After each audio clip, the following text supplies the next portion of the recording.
In this video, I am going to tell you how to fix Free Fire error, network connection error, platform login failed 2008. This error usually occurs due to problems related to internet connection, server problems, device or app configuration, account login problems, especially with Facebook, Google, or VK. So, I'm going to tell you how to fix this error.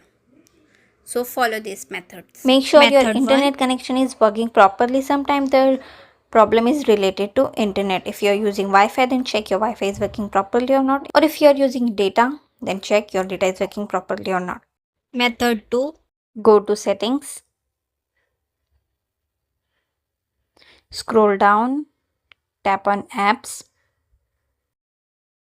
search for Free Fire,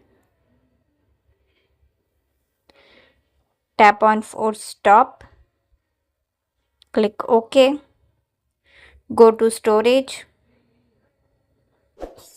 click on clear cache, go back, go to permissions and enable all the necessary permissions.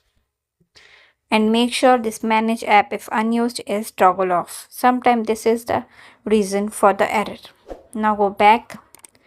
If you are using mobile data, then tap on mobile data and make sure these two are enabled. Go back, tap on battery and select unrestricted. Sometimes this will also the reason for error. Method 3. Sometimes the problem is related to server, so you can't do anything to solve that. So you just need to wait for 4 to 5 hours and your problem will definitely be solved. Method 4. Go to Play Store, search for Free Fire and check if there is any update or not. If there is any update, update your Free Fire app. Sometimes Method problem is 5. related to your device, so simply restart your device. Long press on power button, click on restart and restart your device. After doing all this, your problem will definitely be solved. Thanks for watching. Please subscribe.